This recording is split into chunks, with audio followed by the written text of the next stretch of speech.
Welcome back to Eject Media. Tonight we're heading into the stranger corners of VHS-era science fiction. Not the classics, not the blockbusters, the odd ones, the ambitious knockoffs, the cosmic fever dreams that showed up on rental shelves with wild cover art and even wilder ideas inside. After Star Wars changed everything, studios around the world rushed to the stars, some chasing epic space battles, others drifting into truly bizarre territory. From shameless space operas to genuinely off-kilter cult curiosities, these are 10 sci-fi oddities that prove the VHS era was where imagination ran unchecked. Battle Beyond the Stars, 1980. Strip the lasers away, and the story is timeless. A peaceful farming world faces annihilation, and a young man must venture outward to find help. One by one, he recruits warriors, each with their own motives, loyalties, and histories, until a fragile alliance forms against a far superior enemy. It's seven samurai reframed in orbit, built around the idea that unity is the only defense against overwhelming force. Roger Corman produced it, but the scale feels bigger than his usual output. Jimmy T. Murakami directs with straight-faced conviction, letting the cast treat the material as genuine epic rather than camp. Richard Thomas anchors the journey, supported by a seasoned lineup. Their commitment elevates the pulpy framework into something sturdier. Behind the scenes, a young James Cameron handled production design and second unit work, shaping a surprisingly detailed visual world. The ships are bold and memorable, miniature battles carry real weight, and James Horner's score gives the finale a sweep that exceeds the budget. Battle Beyond the Stars endures because of that ambition. It feels handcrafted but never small.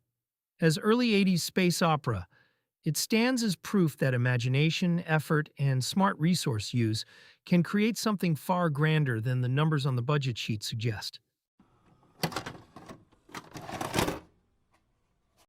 The Visitor, 1979. Nothing about this film unfolds normally. At the center is a young girl whose telekinetic abilities connect to something cosmic and ancient. An enigmatic figure arrives to observe her, while other forces attempt to manipulate events from the shadows. What could have been a simple supernatural thriller quickly spirals into something stranger. Giulio Paradisi directs with bold, almost reckless confidence. The cast list reads like something from a prestige drama. John Huston, Glenn Ford, Mel Ferrer, Shelley Winters. Yet the tone veers between intimate domestic tension and abstract cosmic allegory. Joanne Neal grounds the story emotionally as the girl's mother, even as events escalate beyond ordinary explanation. Effects are practical and tactile. Objects shifting, sudden bursts of psychic force, unsettling animal sequences. The 70s architecture and production design contrast sharply with the film's spiritual overtones, creating a visual clash that adds to the unease. The Visitor doesn't guide the audience gently. It leaps between ideas and tones with total conviction. That unpredictability is its defining trait, making it less a conventional narrative and more a singular cult experience. Metalstorm, The Destruction of Jared-Syn, 1983. This one wastes no time establishing tone. A desert planet, a crystal-obsessed tyrant, a lone ranger with a personal score to settle. Jared-Syn isn't just a threat to the world, he's responsible for the deaths of the hero's father and the father of the warrior woman who joins him. Their mission is revenge, and resistance rolled together, leading them across wastelands filled with mutants, raiders, and crystal-powered danger. Charles Band directs with full commitment to spectacle. Jeffrey Byron plays the ranger straight, never undercutting the pulp sincerity, while Kelly Preston adds energy and presence as his ally. Michael Preston leans into Jared-Syn's grandiose villainy, giving the film a central antagonist who feels larger than the dusty world around him. The real selling point, of course, was the 3D presentation. Action scenes are staged for depth, lasers firing outward, debris flying toward the lens, blades and creatures pushing into the foreground. The desert locations provide scale, while practical creature makeup and optical crystal effects keep everything tactile. Even when the seams show, the physicality works in its favor. Metalstorm is pure early 80s genre bravado. It's loud, ambitious, and built around the experience of seeing it projected in 3D. Stripped of that format, it feels smaller. But in its intended presentation, it delivers exactly what it promises: scrappy, crystal-fueled sci-fi adventure. Gore, 1987. Transported from modern life to a distant counter-Earth, a graduate student lands in a world defined by rigid hierarchies and warring kingdoms. Gore isn't sleek or futuristic. It's dusty, physical, and governed by power structures he barely understands. Survival means adapting quickly and choosing alliances carefully. The film adapts John Norman's Sword and Planet novels into straightforward 80s fantasy. Fritz Kirsch directs without irony, treating the material as earnest adventure rather than satire. Urbano Barberini plays the displaced outsider trying to make sense of unfamiliar customs, while Rebecca Ferrati and Jack Palance bring presence to the shifting political landscape. World-building comes mostly through costumes, props, and natural locations. Armor, blades, and distinctive collars establish the aesthetic more than exposition ever could. Action scenes rely on traditional swordplay and small-scale confrontations rather than elaborate spectacle. The production stays grounded in what it can physically stage. Gore sits comfortably within the late 80s sword and sorcery wave, blending sci-fi setup with fantasy execution. It softens some of the novel's more divisive elements, but keeps their core premise intact. As a relic of that era's genre experimentation, it's a curious entry, ambitious in concept, modest in scale.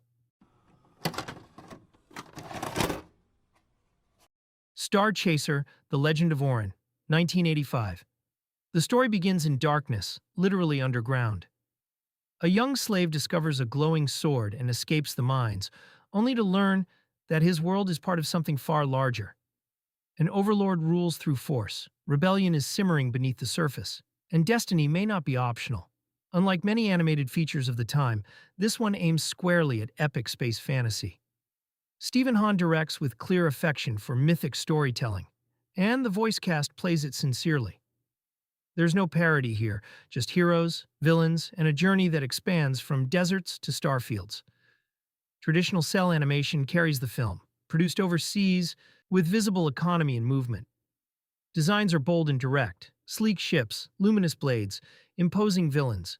Its theatrical release used stereoscopic 3D techniques, a rare move for animation at the time, emphasizing depth rather than digital spectacle. Yes, the influences are unmistakable, but Starchaser approaches them with enthusiasm rather than cynicism. It's an earnest attempt to deliver sweeping sci-fi adventure through animation during a period when few studios were attempting that scale.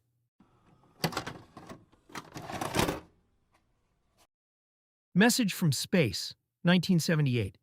Prophecy drives this one. The planet Gelusia is under siege, and salvation depends on 8 warriors identified by glowing liabe seeds that travel across space to find their chosen heroes. Those heroes aren't noble knights.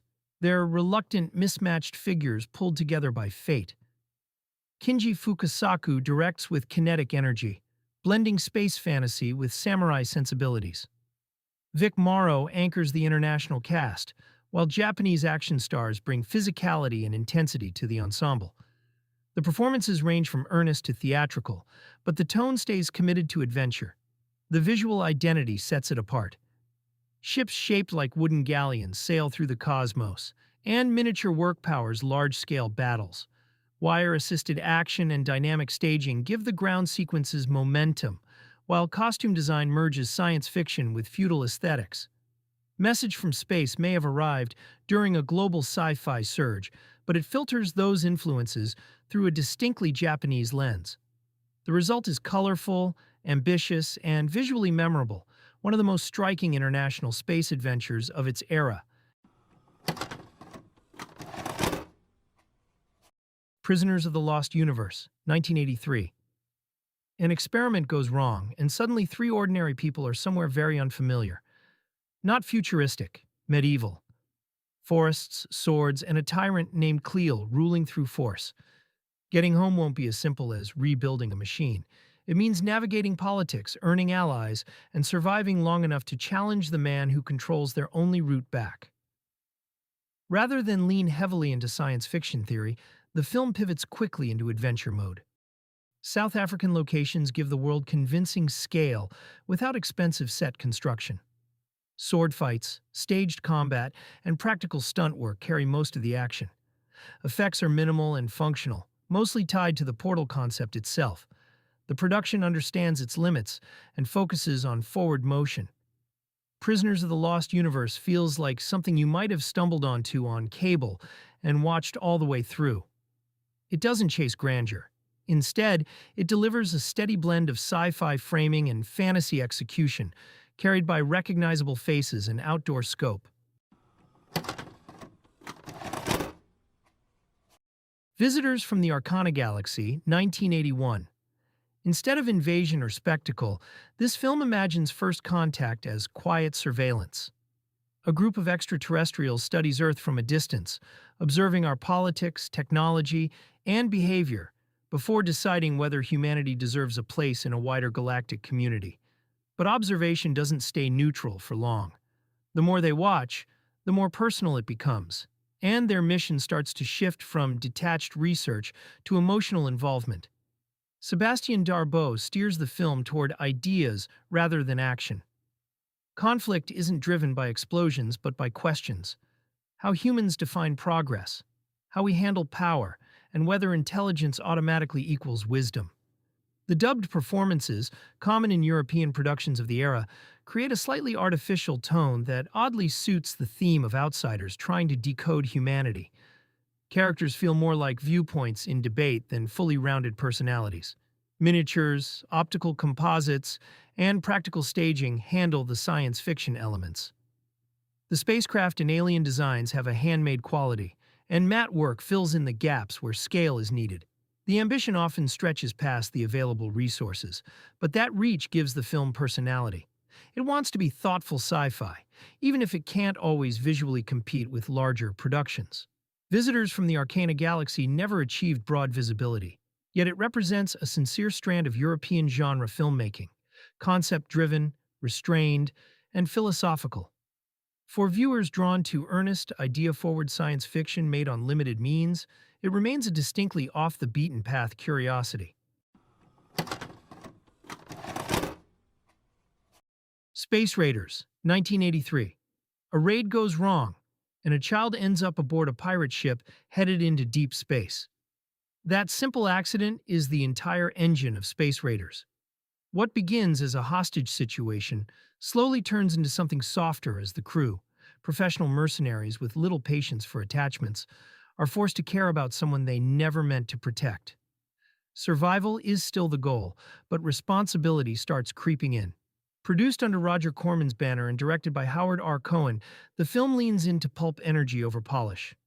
Vince Edwards brings steady authority to the pirate captain, while David Mendenhall gives the story its emotional center. The tone stays sincere. No one plays it for parody, which helps sell the unlikely bond forming at the center of the chaos. The film's most famous feature is its recycled effects footage from Battle Beyond the Stars. Ship battles and model work are repurposed, then stitched into newly shot material through careful editing. Rather than hide it, the movie builds around it. Fresh sets, creature makeup, and costuming give the reused spectacle context and personality.